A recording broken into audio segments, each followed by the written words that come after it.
Oracle Cloud Infrastructure that may be in public cloud or cloud.customer. You can also configure Oracle DataSafe with an Oracle database running in your on-premises environment. Oracle DataSafe can also be configured with Oracle databases running in compute instances in third-party cloud like AWS EC2 and Azure. Thus here we see why data security is important, how it can be a liability, some of the Data Regulations Act that a database has to be compliant with, and how Oracle DataSafe can automate and protect your Oracle database irrespective of the database deployment environment and keep your database safe from any type of data breaches. I hope this was helpful to you. Thank you.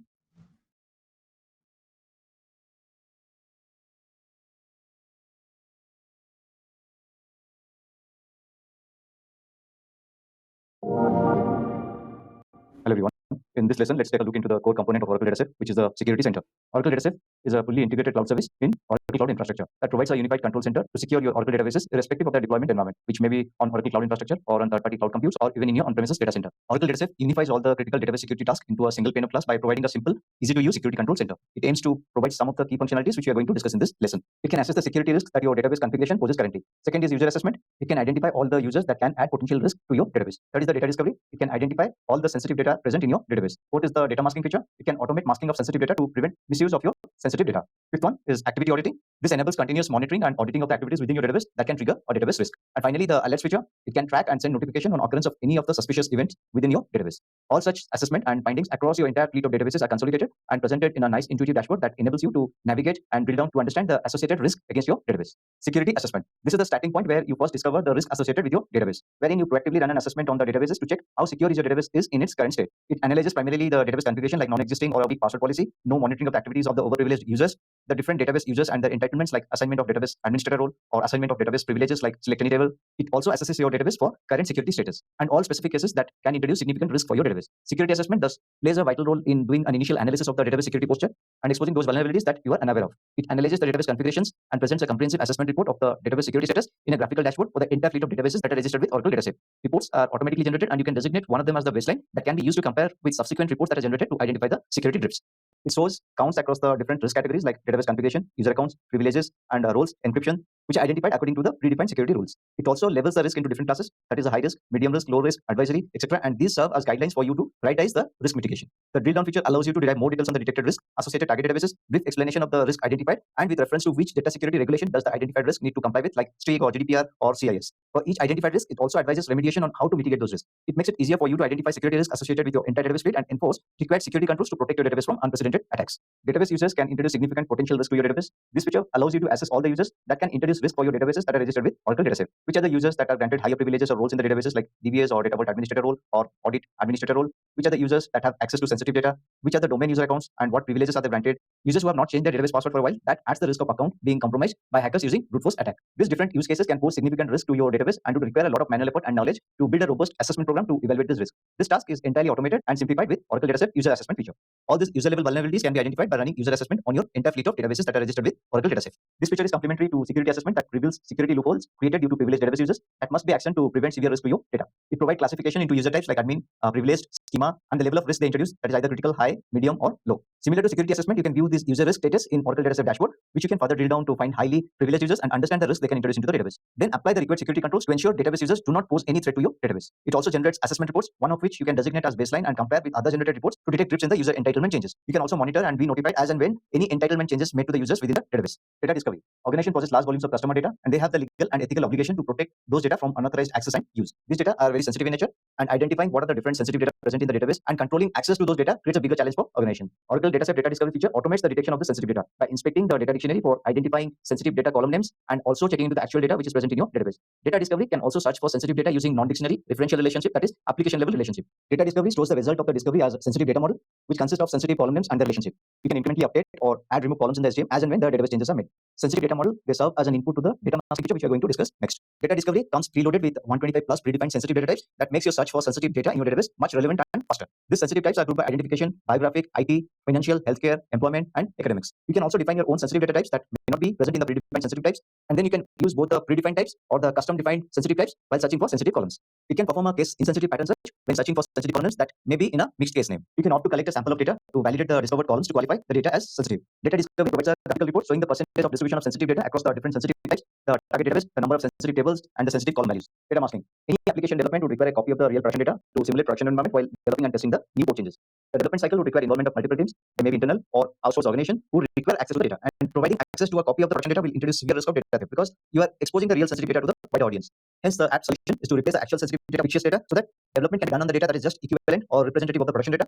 In effect, you are masking the data before sharing for non-production use, and this will keep your data safe from any misuse. Oracle Data Safe data masking feature automates the masking of sensitive data once they are loaded into non-production database and before they can be accessed for development or testing. Note that masking is an irreversible process, and it is always applied to a non-production database environment. It will replace the identified sensitive data with fictitious but realistic data based on the masking format you choose for applying. Masking of data does not break the data integrity and does not cause any format change of your data. Hence, you do not need to make any changes to your application code in order to work with the masked data. Using data masking feature is pretty simple. You select the identified sensitive columns that are findings from data discovery and then select the applicable data masking format to automate the masking of the sensitive data.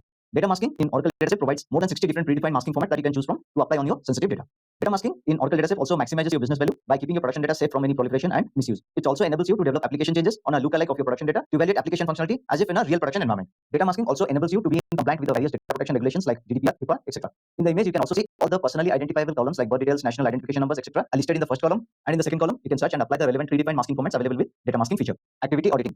Monitoring the database activity is an important task to prevent attempts of misuse or attacks by hackers and database users. Oracle Data Safe activity auditing feature enables you to provision and enable predefined auditing policies on your Oracle database. These predefined policies enable you to monitor the different user level activities of a normal user or an administrator to monitor the critical database changes and other such database activities. You can audit activities as per the industry or regulatory compliance requirement, like activities monitored to comply with the Center for Internet Security Regulations. You can also monitor custom activities as defined by your organization. All audit activities created after you enable audit policies on your database are collected and stored in a database repository that is managed by Oracle Data Safe Service. Activity auditing provides a wide range of activity reports for the databases for which you have enabled activity monitoring policies. One such report is the All Activity Report. It is a comprehensive report that contains all audit records for all the enabled policies. You can also look into specific type of activity reports like admin activity, user entitlement changes, login activity, data changes or data modification, schema changes, etc. Thus, we see Oracle Data Safe Service in Oracle Cloud Infrastructure is an automated and comprehensive data security solution for Oracle databases. With its extended support that spans from database deployment in Oracle Cloud Infrastructure or your Oracle database deployment in on-premises or in third-party cloud computes, it stands as a strong fortification against database breaches by internal or external users. The Unified Security Control Center provides features that enable you to proactively assess your database configuration, identify risks that can be introduced by database users, identify and mask the sensitive data, control access to the sensitive data, and constantly keep an eye on the database activities to prevent suspicious attempts to compromise database security. I hope this gave you a fair idea about Oracle Data Safe key features. Thanks for watching.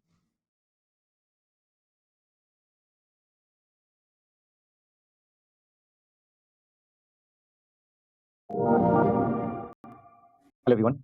In this lesson, let's take a look into the architecture of Oracle Data Safe in Oracle Cloud Infrastructure. That is, what are the different components that make up Oracle Data Safe service? Oracle Data Safe can be considered to consist of three primary components: the service component, a backend database, and the target databases. The service component is accessed via OCI console, which is the main hub for accessing Oracle Data Safe service. It provides basic informational pages for Oracle Data Safe configuration in your tenancy.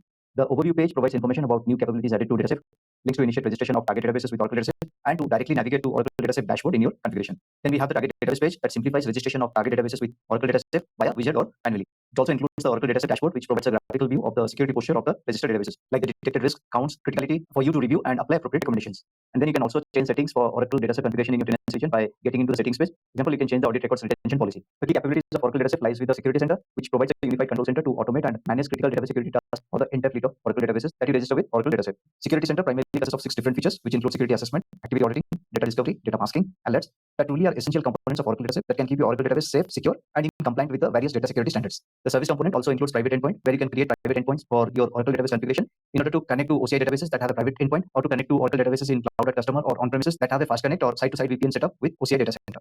Another component which is part of the service component is on-premises connectors page, which allows you to download and install on-premises connectors locally in your on-premises database environment to facilitate access from Oracle Data Safe. The next component is Oracle Data Safe backend database that is used by Oracle Data Safe as its repository to store service information, example audit roles, masking settings, reports, and alerts. This is a secure and highly available database running in the Oracle Data Safe service tenancy in Oracle Cloud Infrastructure. Then the third component are the target databases, which you register in order to perform the various risk management activities that is provided with Oracle Data Safe. The supported Oracle database deployments could be the various Oracle database service in Oracle Cloud Infrastructure, or the manually deployed Oracle databases in OCI Compute or non-Oracle Cloud Compute, or the on-premises Oracle databases in customer data center or cloud or customer. For establishing connectivity to Oracle databases in Oracle Data Safe, two different protocols are supported. One is TCP with network encryption enabled on the target database, and the second is TCPS configured with TLS 1.2 network security encryption protocol. This is all we discussed in the previous image. Note that Oracle Data Safe supports database deployments that may have a public endpoint or a private endpoint. To wrap up on this lesson, this was intended to provide you an overview of the different key components that make up the Oracle Data Safe service in Oracle Cloud Infrastructure. You access the service entirely in OCI console with no complicated deployment or infrastructure provisioning or maintenance of the service. It provides components to quickly register your large fleet of Oracle databases that may be either having a private or public endpoint, irrespective of the deployment environment. Thus, it enables you to make productive use of the effort in looking into the security posture of your database than making needless effort of creating your own database security system. I hope it was helpful to you. Thank you.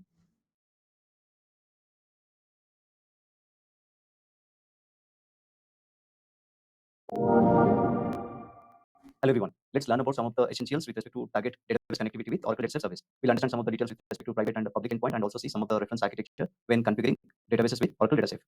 Oracle DataSafe this can connect to Oracle databases both with a public endpoint as well as a databases with a private endpoint. So databases with a public endpoint means Oracle database servers that are public heavy. That means it can be accessed over the internet. The Oracle databases that fall into this category include those autonomous databases on shared infrastructure like autonomous database, autonomous transaction processing, autonomous JSON, all in the latest release, and all editions of OCI DB system on VM bare metal and extended cloud service. The standard and enterprise editions of Oracle databases in OCI Compute or third-party cloud computes are or on your on-premises databases. The supported releases for this non-autonomous databases include LIM 24, 12.1, 22.01 and above. There is a small limitation in terms of support. The retrieval and provisioning of audit policy in Oracle DataSafe is not supported for all Oracle database releases 12.1 and below, which means in order to take advantage of the feature, you must upgrade your database and preferably 90C, as that is the latest long-term release in Oracle database. And in the follow-up video, we'll see some reference architectures around how the connection to Oracle DataSafe is established with Oracle DataSafe public endpoint. Coming to Oracle database private endpoint, it means these Oracle databases have a private edges. The DB system hosted in OCI private subnet, the latest in the latest release of autonomous database like autonomous data warehouse and autonomous transaction processing in dedicated infrastructure, autonomous database and shared infrastructure, but that is hosted in the customer private subnet that has a private subnet, and all editions of Oracle database systems in OCI deployed in a private subnet like with VM, VMware, etc. cloud service. For databases in non-Oracle cloud with a private endpoint or on-premises databases customer network or Oracle databases in computes in cloud customer, both standard or enterprise edition, these are supported, but the connectivity configuration differs a bit from the database system hosted in OCI in private subnet, which we'll discuss this in the next section of the video with some reference architecture. The supported releases of Oracle databases and the specific limitations what we discussed in a public endpoint that applies in case of a database with a private subnet. Now let's discuss some of the reference architecture for Oracle DataSafe connectivity with Oracle database while in public or private subnet. So in this reference architecture on the right, you see Oracle database systems which are deployed in a public subnet of customers' virtual cloud network, and they have associated public IP. Connection to these databases can be done over public internet by the internet gateway. So even autonomous database and shared infrastructure can be accessed from anywhere in the internet. So in the left, you have Oracle DataSafe in a private subnet in its own VCN, then you cannot directly access external systems in the public. So it needs to be configured with two specific gateways. One is a NAT gateway. This is configured for Oracle DataSafe to be able to access your Oracle database systems in public subnet of your cloud OCI VCN. For Oracle DataSafe to access autonomous database with a public endpoint, you need to configure a service gateway that will route traffic through the OCI network. All, as mentioned earlier, Oracle DataSafe and Oracle database system, they must exist in the same region because Oracle DataSafe does not support cross-region target Oracle database registration. Though it may not be easily the case, but if your on-premises Oracle database has a public endpoint, then you can register with Oracle DataSafe using the same mechanism. For non-autonomous Oracle databases, since the connection traverses with the public internet, this has to be highly secured. So it requires you to have either a TCP connection with network encryption and data integrity enabled in the target Oracle database, or you can use a TLS connection with TCPS, which is a TCPS connection that uses TLS version 1.2 cryptographic protocol. The supported encryption algorithms used for network encryption, that is AES-256, and the supported hash function for data checksum is SHA-1, SHA-256, SHA-384, SHA-512. Oracle DataSafe does not support any TCP connection that is not enabled with network encryption or the data integrity features. And for autonomous database, the TLS encryption is enabled by default, so the registration process itself takes care of the TLS connection. Okay. Now, Oracle DataSafe with a private endpoint connectivity. The connectivity configuration differs when Oracle database has a private endpoint. Oracle DataSafe endpoint. Oracle DataSafe can establish a connectivity with Oracle database having private subnet using two methods. Depending on the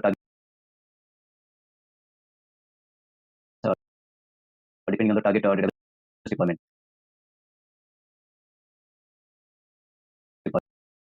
For Oracle database systems in a private subnet of customer VCN in Oracle Cloud Infrastructure or Oracle databases created in OCI Compute or those created in OCI Compute in private subnet, or autonomous databases in shared infrastructure created in customer private subnet, or autonomous databases in a dedicated infrastructure, and even on-premises databases in a customer's own data center. For all these databases, Oracle DataSafe is target databases using what we call as Oracle DataSafe private endpoint. So this is basically what it does is you create a private endpoint in the same VCN as your target database, and the private endpoint would represent the Oracle DataSafe service and manifest as a unique with the private IP and subnet in the same VCN where your database is configured. You may choose to configure Oracle DataSafe private subnet in a different VCN, but that should be clear to the VCN of your Oracle database. You may also choose to configure endpoint in a subnet different from the subnet where your database is configured with the condition that you should set up necessary security rules to allow the connectivity from the private endpoint subnet to your Oracle database subnet. In any case, you may know that you can create maximum of one private endpoint per VCN. Okay? You should know that so that you can reuse an existing private endpoint. Okay? There's an ingress and egress security rules that must be enabled for the private IP, and this can be done in the target registration wizard of Oracle DataSafe service. This is dependent on all the traffic traverses over the OCI network, ensuring full protection of your data in transit. In case of registration of an on-premises database, you have to create a secure connection from your on-premises network to your VCN in Oracle Cloud Infrastructure using either First Connect or IPsec VPN setup. And Oracle Dataset that can then establish a connectivity with your database by this private endpoint in a secure connection and using the same protocols as we discussed earlier. This is another way of establishing connectivity with your different databases, and you are not using the private endpoints. This is especially applicable for Oracle databases created in non-Oracle cloud compute like AWS, EC2, Compute, or Azure. You can also use this method to connect your on-premises Oracle database. Okay? So this requires you to create an on-premises connector on your Oracle database dataset service page, and you can with a limitation of such on-premises connector you can create. Now we download this on-premises connector and install it into a separate compute in your non-Oracle cloud compute or the host machine on your on-premises data center. But they shouldn't be on the same database system or same host value database target database sites. The on-premises connector installation especially provides a connection manager that would establish a TLS channel with the cloud connection manager in Oracle Dataset service, okay, thus enabling a secure encrypted TLS connection between Oracle Dataset and your target Oracle database, as you can see this from the screen image. Thus here we see some details about target Oracle database connectivity supported with Oracle Dataset. Connecting to Oracle database having a public endpoint is pretty simple. However, when it comes to establishing the connection with Oracle database in private endpoint, there are two options of doing it. Either you can create a private endpoint in Oracle Dataset service, or you can use on-premises connector locally configured in the database system that is in your private network. Either way, Oracle Dataset can connect to your Oracle database that may be in a private network or in public network, and the connection is secured using the applicable network security connection protocols. I hope this was helpful to you. Thanks for watching.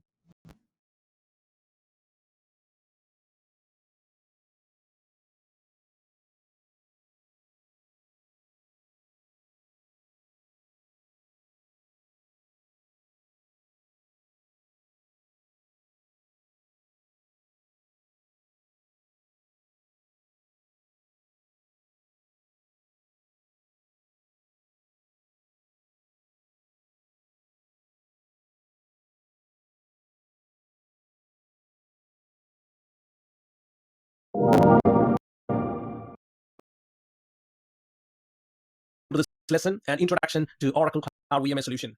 We are going to look at an overview of the service and also some of the fundamentals and benefits of using the service. My name is Tijo Thomas, and I'm a cloud evangelist at Oracle.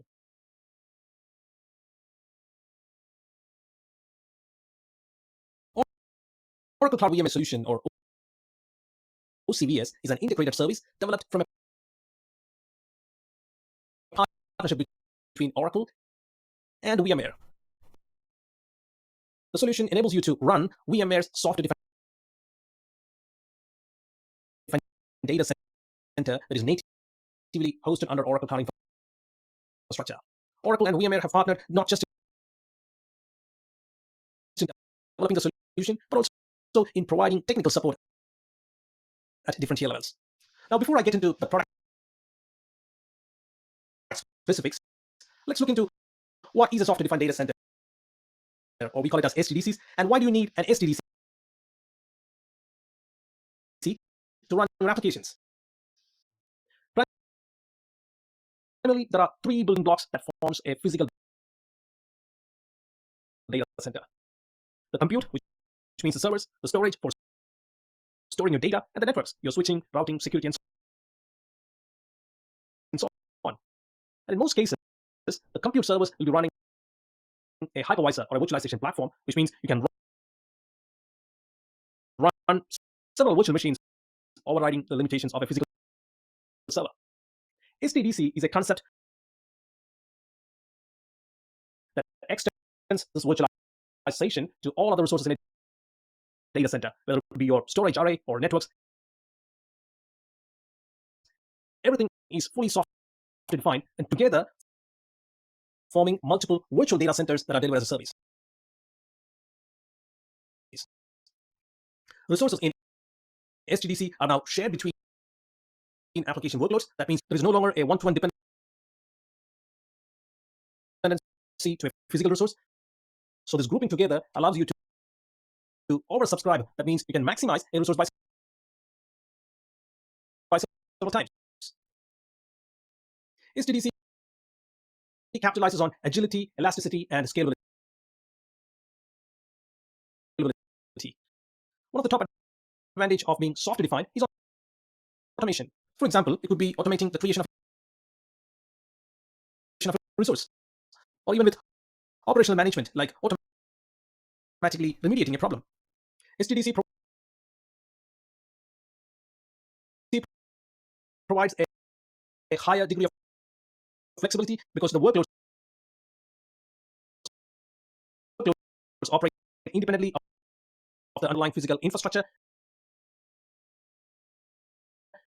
And for this reason, you can deliver on a flexible mix of private and hybrid clouds like OCVS. Due to the fact there is no interdependency between applications and the physical infrastructure, this provides a capability to seamlessly integrate new applications or new cloud technologies that makes SDDC a modernized platform. VMware Cloud Foundation, or VCF, is an industry-leading product from VMware that we use within OCVS, and this incorporates compute storage networks, and it delivers a highly reliable, scalable SDDC platform.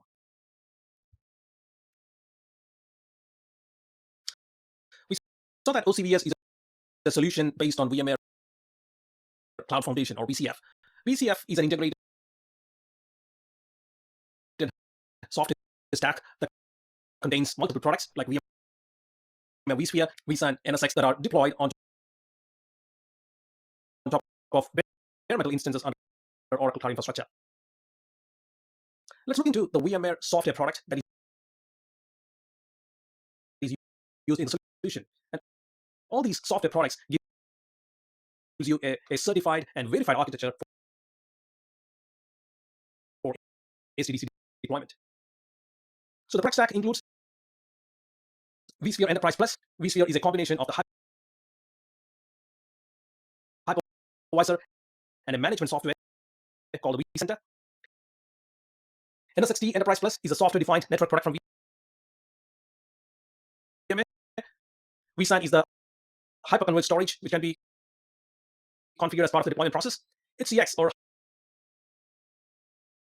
Hybrid Cloud Extension, is one of the key products, and it brings the service into a true hybrid cloud model. There are two license editions for HCX, Advanced or Enterprise. HCX Advanced is a free edition, and Enterprise is an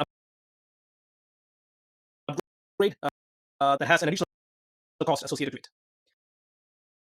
Now, all these software components are installed on top of bare metal servers within OCI.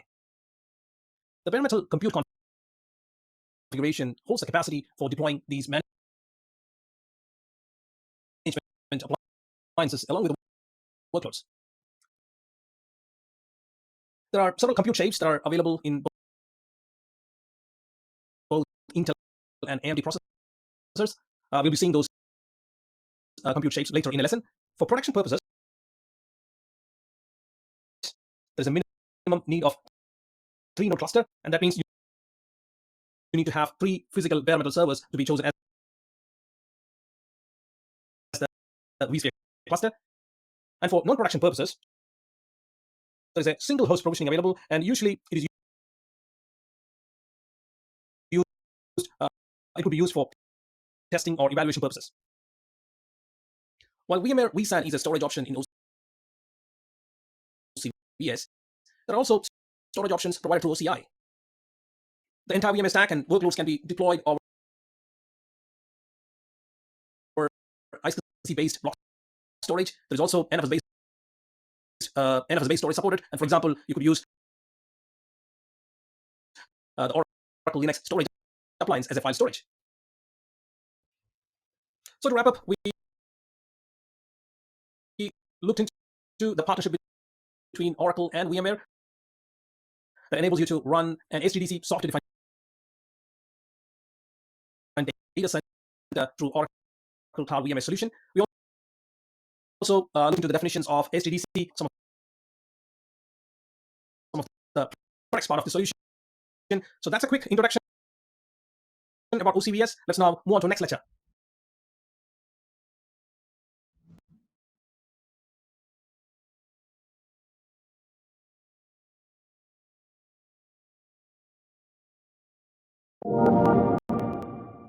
Welcome back. We will take a little deeper on SDDC and the products that forms together this SDDC platform. Let's start with vSphere, a hypervisor layer. VMware vSphere is a distributed software system enabled by the hypervisor ESXi and the management server called the vCenter. vSphere becomes the virtualization layer that separates virtual machines from its underlying physical hardware.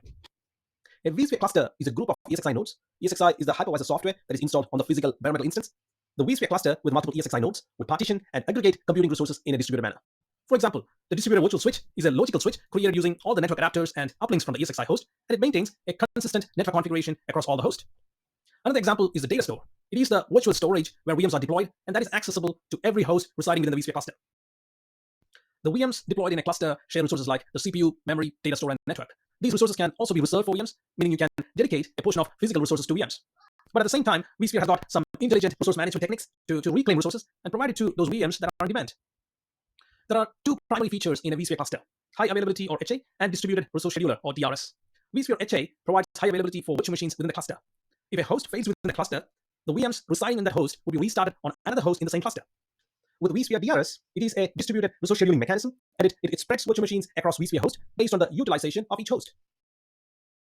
So vMotion is referred as the live migration of a running virtual machine from one vSphere host to another vSphere host without any downtime. With storage vMotion, you can migrate a virtual machine and also the disk files from one data store to another data store while the VM is running. In Oracle Cloud VMware solution, you would need a minimum number of 3 hosts for production purposes. The maximum number of hosts would differ, and it is based on the compute shapes that is in use. For example, if you're using dense shapes, you can scale up to 64 hosts within the cluster.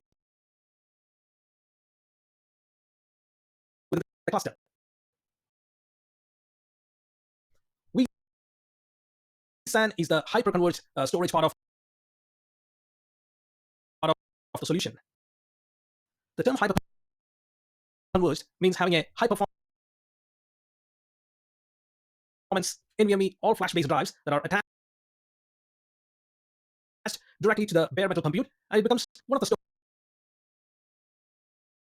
the storage option for deploying VMs. With having a direct attached VMs, with having a software-defined approach, you can pool these direct attached devices across the vSphere cluster and create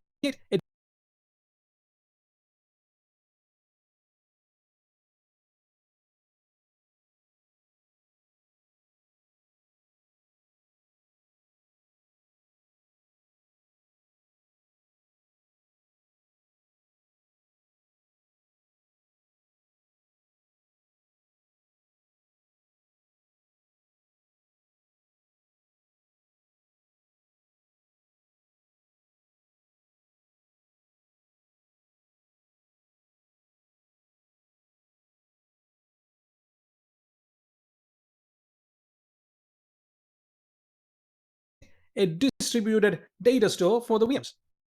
vSAN uses a logical construct called disk groups, and it manages the storage devices into 2 tiers: the capacity tier and the cache tier. There will be a set of NVMe drives assigned as the capacity tier and another set as the cache tier. Capacity tier is used as a persistent storage for VMs and also for the read cache. The cache tier is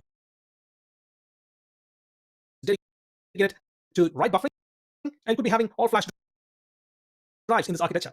This 2-tier design gives much better performance to VMs and ensuring data is written in the most efficient way.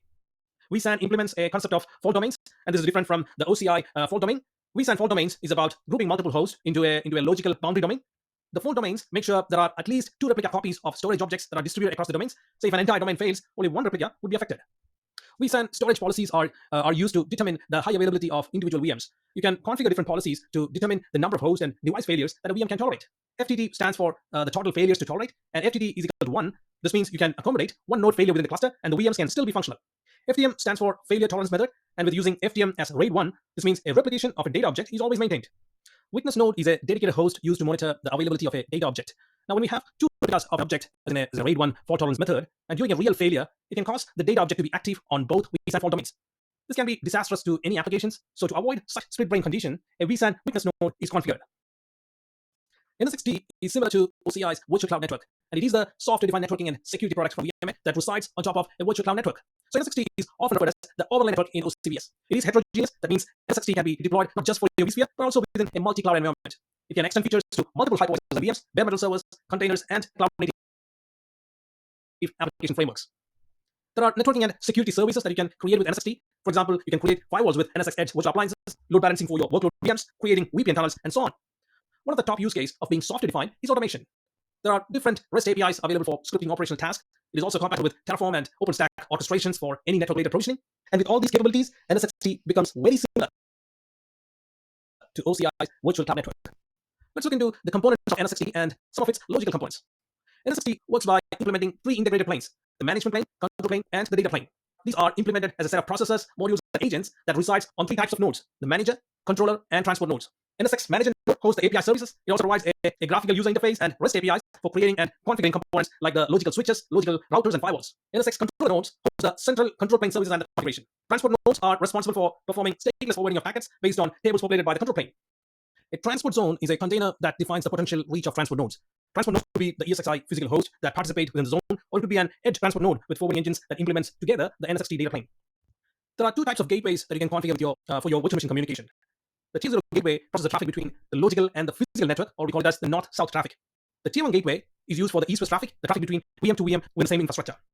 NSXT supports both BGP and OSPF. To enable access between your VMs and the outside world, you can configure an external or internal BGP connection between a Tier 0 gateway and a router in your physical infrastructure.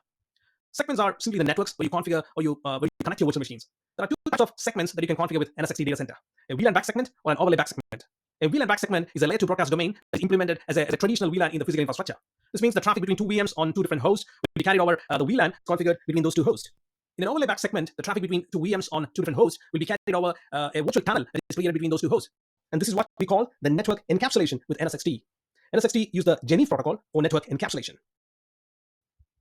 HCX, or Hybrid Cloud Extension, is an application mobility platform product from VMware that helps you to connect or extend multiple environments with OCVS.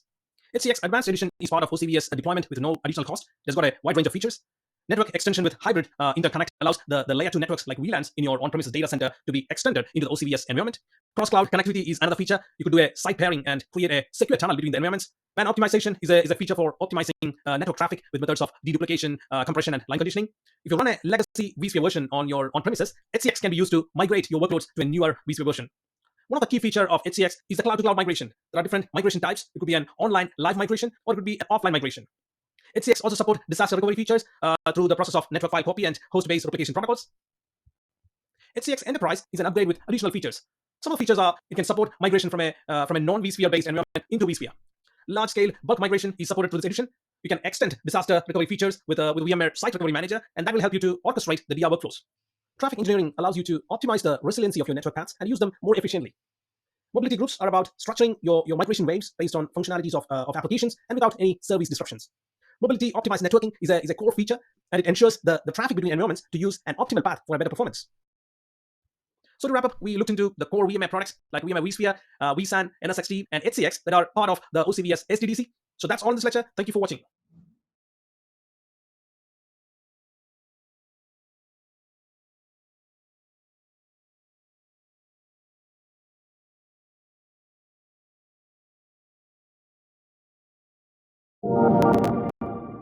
Welcome to the second part of this lesson, SDDC Products Overview. In our previous lesson, we saw about VMware vSAN that can be a virtual data store for VMs.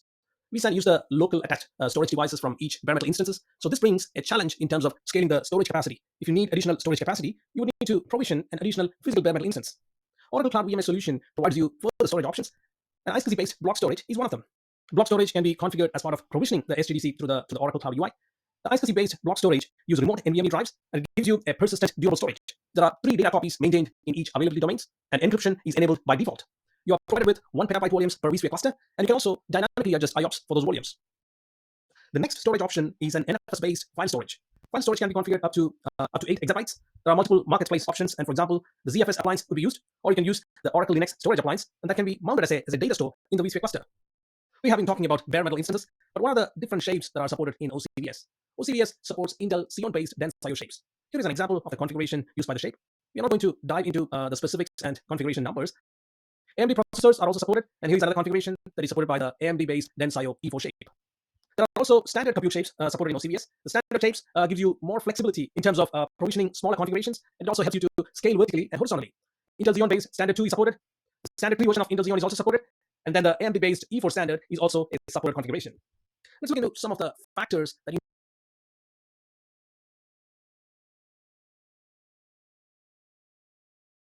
need to consider while choosing a compute shape. The first one is about the use case. Disaster recovery is a use case of is one of the use cases in OCVS. We will have a lesson covering some of the use cases. Licensing requirements is another key factor. You may have certain licensing need for certain software, so you may need to factor the number of CPUs. As an example, the total virtual CPUs or vCPUs, memory and storage that you require for your workloads also need to be factored. Growth projection is a key factor. For example, forecasting how much resources that you need at a future point of time. There could also be ISV requirements that needs to be factored.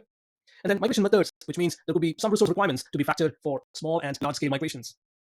So that's all in this lecture. We saw the different storage options with vSAN, I2C block, and file storage, the different compute shapes supported with Dense IO and standard. We also saw some of the factors to be considered with choosing the bare metal compute shapes. So that's all in here. Thank you for watching.